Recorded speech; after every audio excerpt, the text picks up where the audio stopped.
નમસ્કાર મિત્રો, સ્વાગત છે તમારું આપ સૌની સિયારી ચેનલ ગુજરાતી સાહિત્ય વિદ નિકુંજ યુટ્યુબ ચેનલમાં.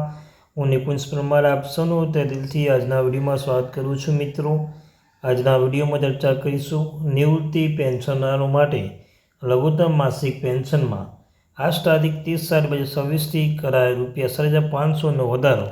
એ શું છે સંપૂર્ણ ચર્ચા મિત્રો આજના વિડીયોમાં કરવાના છીએ.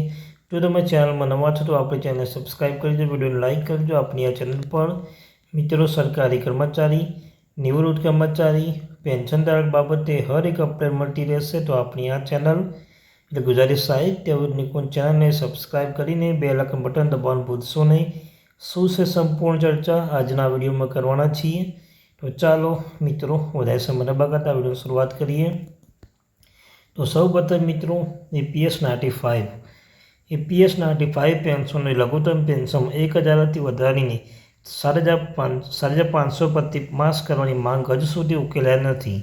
શ્રમ અને રોજગાર રાજ્યમંત્રીએ સ્વીકાર્યું છે કે ઘણા હિતસંધારો પેન્શનોના વધારામાં કરવાની માંગ કરી હોવા છતાં હજુ સુધી આ બાબતે કોઈ નિર્ણય લેવામાં આવ્યો નથી. તો તમે જાણો છો મિત્રો, EPS 95 જે 1,000 માસિક પેન્શન મળે છે તેમને 7,500 કરવાની માંગ કેટલા સમય સુધી આપણે કરી રહ્યા છીએ, પરંતુ હજુ સુધી તેની માંગ હજુ સ્વીકારવામાં આવી નથી. તો EPS 95 રાષ્ટ્રીય આંદોલન સમિતિ લાંબા સમયથી માગણી કરી રહ્યા છે. DA સાથે લઘુત્તમ માસિક પેન્શન 2,000થી વધારીને 7,500 કરવાની માંગ કરી રહી છે. આ મુદ્દે લોકસભામાં ઉઠાવવામાં આવ્યો હતો, જ્યાં શ્રમ અને રોજગાર રાજ્યમંત્રી પૂછવામાં આવ્યું હતું કે શું સરકાર પેન્શનની રકમ વધારવા અને વૃદ્ધોને કામદારોને વધુ નાણાકીય સહાય પૂરી પાડવાની યોજના ધરાવે છે. તો મંત્રીએ સ્વીકાર્યું છે કે ઘણા હિસ્સેદારો પેન્શન વધારવાની વિનંતી કરી હોવા છતાં હજુ સુધી આ બાબતે કોઈ નિર્ણય લેવામાં આવ્યો નથી. તો મિત્રો તમે જાણો છો EPS 95 એ બાબતો ઘણા લાંબા સમય સુધી ચાલી રહી છે. ત્યાં લોકસભામાં પ્રશ્ન પૂછવામાં આવ્યો હતો કે શું 1,000થી વધારીને 7,500 કરવાની માંગ સ્વીકારવામાં આવી છે કે નહીં મિત્રો.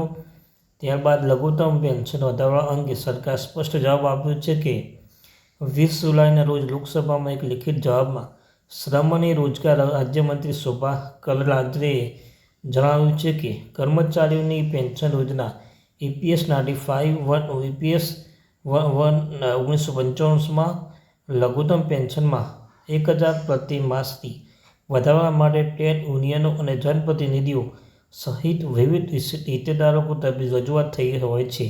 તેમણે લઘુત્તમ પેન્શન દર મહિને 7,500 સુધી વધારવાનું કોઈ પણ પગલાંની પુષ્ટિ કરી નથી. તો પેન્શન ફંડનું પુનર્ગઠન વિચારવાની દંડ છે મિત્રો. સરકારે પૂછવામાં આવ્યું હતું કે શું આ વધારાના બજેટમાં સપોર્ટ પર વિચાર કરી રહ્યું છે કે પેન્શન ફંડનું પુનર્ગઠન કરીએ પેન્શન રકમ વધારવી જોઈએ.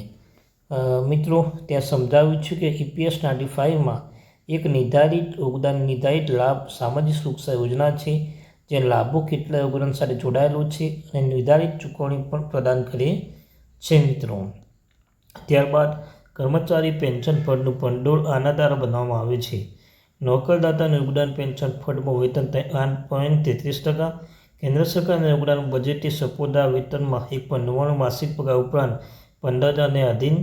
મંત્રીએ કહ્યું છે કે યોજના હેઠળ તમામ લાભો આવા સમયમાંથી ચૂકવવામાં આવે છે. EPS 95માં 1955ના ફકરા 32 હેઠળ ફરજિયાત મુજબ ભંડારનું વાર્ષિક મૂલ્યાંકન કરવામાં આવે છે. તેઓ તેમ પણ ઉમેર્યું છે કે EPSમાં 1955 EPS પછી સંવિધાન બદલવામાં આવ્યું છે મિત્રો. તો સરકાર બજેટ સપોર્ટદાર 1,000 લઘુત્તમ પેન્શન પૂરું પાડે છે. કરંદલાજેએ એ વાત પર ભાર મૂક્યો છે કે સરકાર EPS 95 પેન્શનમાં દર મહિને 1,000ની લઘુત્તમ પેન્શન સુનિશ્ચિત કરવા માટે બજેટ સહાય પૂરી પાડી રહી છે.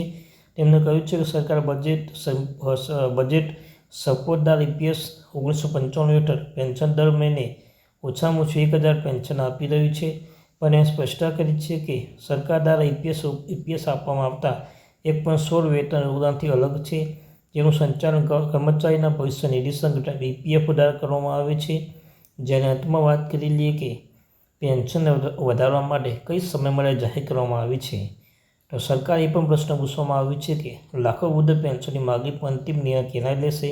મંત્રીએ જણાવ્યું હતું કે સરકાર EPF દ્વારા સભ્યતા માટે સામાજિક સુરક્ષા આયોજન ભજવવા માટે પ્રતિબદ્ધ છે. કોઈપણ નિર્ણય પેન્શનની ફંડની ટકાઉપણું અને ભવિષ્યની જવાબદારીઓ પર ધ્યાન દેવું પડશે. સરકારે EPF યોજનાના સભ્યોને મજબૂત સામાજિક સુરક્ષા કવચ સુનિશ્ચિત કરવા માટે પ્રતિબદ્ધ છે. સાથે સાથે ફંડની ટકાઉપણું અને તેના પર ભવિષ્યની જવાબદારીઓનું પણ ધ્યાનમાં લે છે. સરકારે મિત્રો આ જણાવ્યું હતું. તો આ અત્યારથી મહત્વપૂર્ણ અપડેટ. Thank you.